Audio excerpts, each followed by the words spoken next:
I'm joined now by Puneet Ahluwalia, Republican, joining us live from Washington, D.C. Puneet, a lot of questions being asked right now of U.S. President Donald Trump. I do hope you two, in the strongest possible terms, will not just condemn what happened, but Trump's role in it. Well, I believe it is despicable and it is embarrassing for the beacon of democracy to have a situation like this, to be even discussing this. Totally embarrassed, and it's uncalled for what happened. But there is also another take to it. I have heard from our reliable sources that there were some people who were from Antifa who were dressed in Trump's clothing, and they were basically joined by patriots who felt that they are doing some righteous thing, which is, again, I condemn it, I'm against it. I think we should have a peaceful transfer of power. But whatever happened should not have happened. And I also know the people who had gone there, who are planning to go there, were looking to do things more peacefully. And this has not happened first time. We have done things peacefully as conservatives, as Republicans.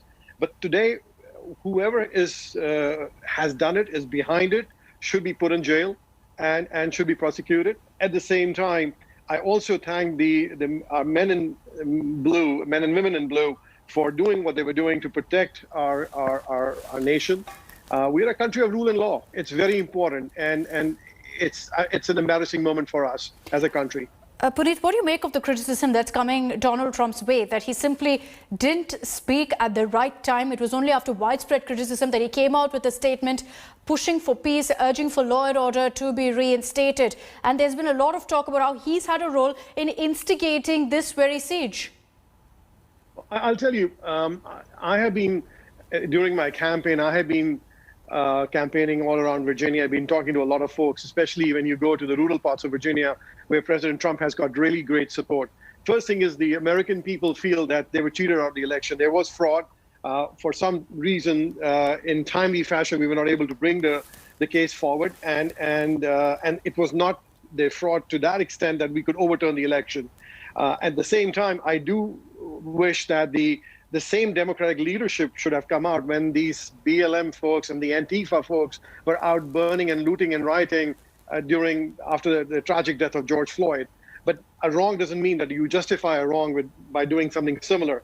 But I also believe that there is a lot of pent-up disappointment and frustration with the way the vote has not been, the vote exercised by independent, free-loving Americans has not really taken the shape that they wanted to. It's in democracy, it happens. But there is a big, huge feeling that President Trump was cheated out of this election. There was some fraud done.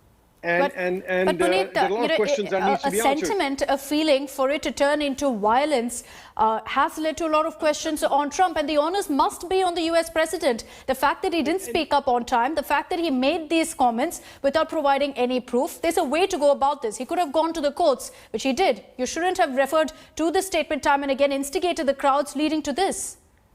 Well, what he has done is to speak about standing up to the encroaching, creeping socialism, which is truly a big problem with our country. I also know that the media and the high-tech companies, along with social media platforms, were also instigating folks.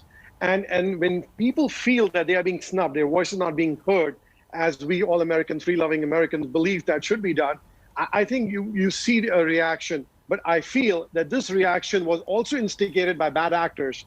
And again, it's too soon to come to conclusion. But I do understand that there is a lot of embarrassment on our part, that we should have basically made sure that this should not have happened. But the people who were there today in Washington, D.C., they were all for peaceful marches. We've had a Second Amendment, which is for gun rights rallies in Richmond, which were very peaceful. People all had their guns, but nothing happened. We've had peaceful rallies before. But at that time, we saw in the evening, the Antifa came and they were instigating and spitting and throwing stuff on Trump supporters. I will not be surprised when all dust is settled that there were bad actors who wanted this to play out the way it is. But again, it's disappointing what's happened. How do you react to several of your colleagues also now publicly calling out Trump, publicly also backing his impeachment? Well, you see, again, by 20th, it would be all over. Yep. And I guess we've gone through this impeachment drama before, and that's the reason why COVID hit our country, because the Democrats involved President Trump in a hoax impeachment trial. That's the reason we didn't have the eye on the ball last December. If you remember, there was this whole impeachment drama taking on in the Congress. But Republicans this time are also backing it. Several of your colleagues have said that they're for his impeachment to send out a message on this riot. Well, the reason is we should send out a message to the right or the businesses which were burnt and looted in June, July of 2020 last year. So I believe that before we start pointing fingers, it's important to find out what has all transpired. And I think what's important is my sympathies and my condolences to the families who have lost their loved ones and who are hurt today. I think we need to get to that first. I think first is most important is to have this transfer of power happen smoothly and transparently within the binds of within the rule of law. That's how we should be moving forward. At the same time, if there are other questions that arises, yes, we are a country of rules and laws, and you will see this will happen. There are some bad actors, there are bad judgments, errors that have happened, but I think we need to move forward as a country.